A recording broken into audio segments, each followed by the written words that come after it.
जय हिंद साथियों, स्वागत है आप सभी का एक बार फिर से एक नए वीडियो में। जी हाँ दोस्तों, यह वीडियो आधारित है मानव शरीर पर। मानव शरीर से कुछ इंपॉर्टेंट क्वेश्चंस जो होते हैं, वे सभी क्वेश्चंस दोस्तों आपको इस वीडियो में देखने के लिए मिल जाएंगे, जो कि आपकी सभी परीक्षाओं के लिए बहुत ज़्यादा उपयोगी साबित हो सकते हैं। दोस्तों वीडियो में लास्ट तक के बने रहिए, और जो भी चैनल पर नया हो प्लीज़ चैनल को सब्सक्राइब कर लीजिए। ठीक है, पहला क्वेश्चन है साथियों अपना, पाचन क्रिया में प्रोटीन किस पदार्थ में बदल जाता है? पाचन क्रिया में प्रोटीन किस पदार्थ में बदल जाता है? तो दोस्तों इसका आंसर होगा एमिनो एसिड। पाचन क्रिया में प्रोटीन एमिनो एसिड में कन्वर्ट हो जाता है। ठीक है, नेक्स्ट क्वेश्चन है दोस्तों, बड़ी आंत का मुख्य कार्य क्या होता है? बड़ी आंत का मुख्य कार्य क्या होता है? तो जल का अवशोषण करना बड़ी आंत का मुख्य कार्य होता है ना। दो आंतें होती है, एक छोटी आंत एक बड़ी आंत, जिसमें कि बड़ी आंत का जो मुख्य कार्य साथियों वह है जल का अवशोषण करना। ठीक है, नेक्स्ट क्वेश्चन है, HCl का स्राव आहार नल के किस भाग से होता है? HCl हाइड्रोक्लोराइड का स्राव आहार नल के किस भाग से होता है? तो दोस्तों इसका आंसर हो जाएगा आमाशय। आमाशय से HCl का स्राव होता है आहार नल से। ठीक है, नेक्स्ट क्वेश्चन है, दुग्ध प्रोटीन को पचाने वाला एंजाइम कौन सा है? दूध से जो प्रोटीन उत्पन्न होता है या जो दूध से जो प्रोटीन मिलता है उसे पचाने वाला एंजाइम कौन सा है? तो दोस्तों इसका आंसर हो जाएगा रेनिन। रेनिन जो है दूध प्रोटीन को पचाने वाला एंजाइम होता है। ठीक है, नेक्स्ट क्वेश्चन है, आमाशय में पाचन के बाद भोजन को किस नाम से जाना जाता है? आपका भोजन जब आमाशय में पाचन हो जाता है भोजन का, तो दोस्तों भोजन को किस नाम से जाना जाता है? तो भोजन का नाम चेंज होकर के हो जाता है काइम, है ना। आमाशय में पाचन के बाद भोजन का नाम काइम हो जाता है। ठीक है दोस्तों, याद रखना कि आमाशय में भोजन जब पच जाता है तब भोजन काइम के रूप में कन्वर्ट हो जाता है। ठीक है, नेक्स्ट क्वेश्चन है, विषाक्त भोजन को अविषाक्त करने का कार्य कौन करता है? विषाक्त भोजन को अविषाक्त करने का कार्य कौन करता है? तो लीवर। मानव शरीर में लीवर जो होता है वह विषाक्त भोजन को अविषाक्त करने का कार्य करता है। ठीक है, चलिए नेक्स्ट क्वेश्चन है साथियों, कौन सा एंजाइम केवल बच्चों में स्रावित होता है? बच्चों में पाया जाता है, कौन सा एंजाइम है? तो वह है रेनिन। रेनिन एंजाइम जो होता है केवल बच्चों में स्रावित होता है। ठीक है, अगला प्रश्न है साथियों, आमाशय में वसा के पाचन की शुरुआत कौन सा एंजाइम करता है? आमाशय में वसा के पाचन की शुरुआत, वसा को पचाने की शुरुआत कौन सा एंजाइम करता है? तो जठर लाइपेज। जठर लाइपेज जो एंजाइम है वह वसा को पचाने की शुरुआत करता है, वसा को पचाने की शुरुआत करता है। ठीक है, चलिए अगला है, लार में कौन सा एंजाइम पाया जाता है? लार में कौन सा एंजाइम पाया जाता है? तो दोस्तों टाइलिन।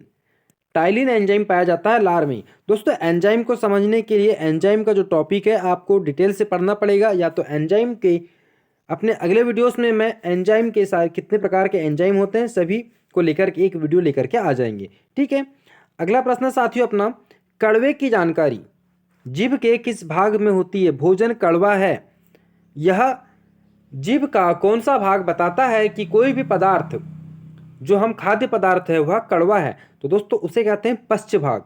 जीभ का जो पश्च भाग होता है उससे कड़वे स्वाद की जानकारी होती है। ठीक है, अगला प्रश्न है, भ्रूणीय अवस्था में आरबीसी का निर्माण कहाँ से होता है?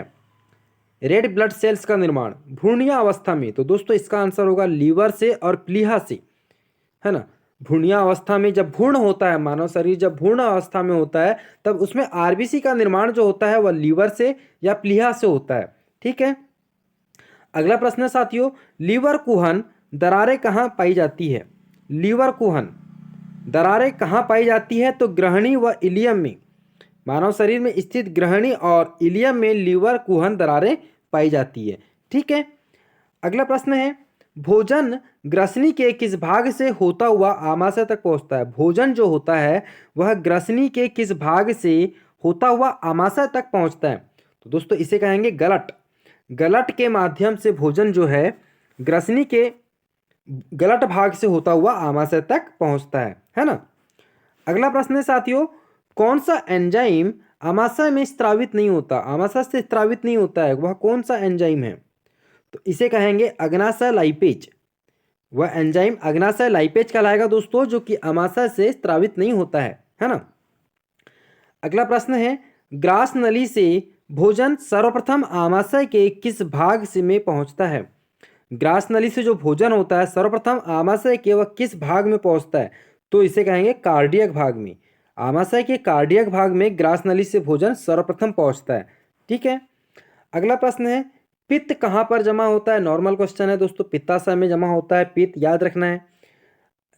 17 नंबर का क्वेश्चन है, पचे हुए भोजन में मौजूद विषैले पदार्थ का कौन सा अंग चूषण करता है? जो भोजन पचा हुआ रहता है उसमें जो विषाक्त पदार्थ होता है उसका चूषण कौन सा अंग करता है? तो दोस्तों इसका आंसर हो जाएगा यकृत। मानव शरीर में यकृत जो है पचे हुए भोजन में जो मौजूद विषैला पदार्थ होता है उसे उसका चूषण करता है। ठीक है। अगला प्रश्न है, मुख में स्टार्च का शर्करा में पाचन किसके द्वारा होता है? आपके मुख में, मानव शरीर के मुख में जो है स्टार्च का शर्करा में पाचन, स्टार्च का शर्करा में पाचन किसके द्वारा होता है? तो दोस्तों इसका आंसर हो जाएगा टाइलिन। टाइलिन के द्वारा होता है स्टार्च का शर्करा में पाचन, है ना, मानव शरीर के मुख में। अगला प्रश्न है, अधिकतम पोषक तत्व रक्त में कहाँ से अवशोषित किए जाते हैं? पोषक तत्व रक्त में कहाँ से अवशोषित किए जाते हैं? तो दोस्तों इसका आंसर हो जाएगा छोटी आंत। छोटी आंत में जो है अधिकतम पोषक तत्व रक्त में अवशोषित किए जाते हैं, है ना।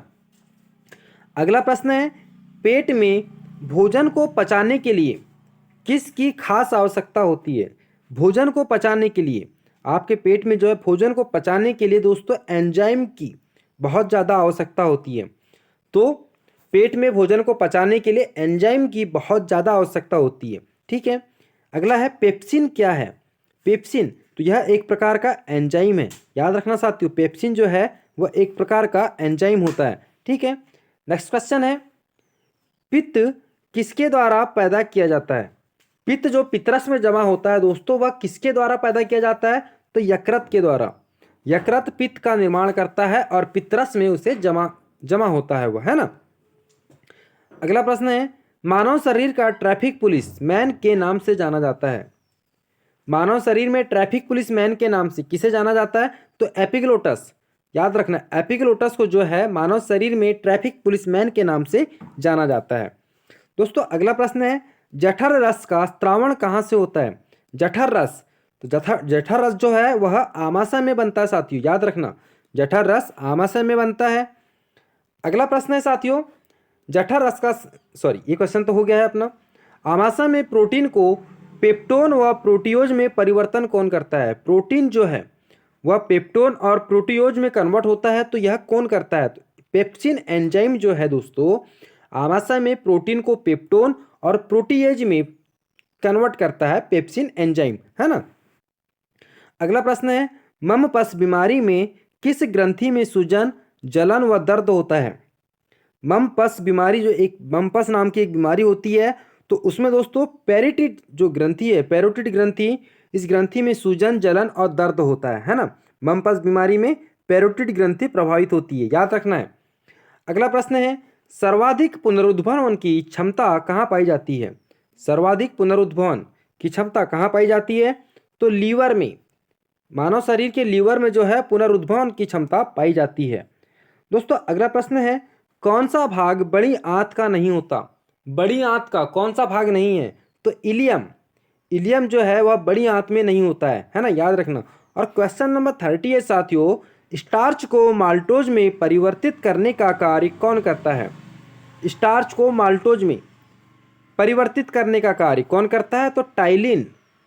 टाइलिन करता है स्टार्च को माल्टोज में कन्वर्ट करने का कार्य। ठीक है दोस्तों, यह थे आपके मानव शरीर से जुड़े टॉप 30 क्वेश्चंस जो कि आपकी सभी एग्जाम के लिए बहुत ज़्यादा इंपॉर्टेंट है।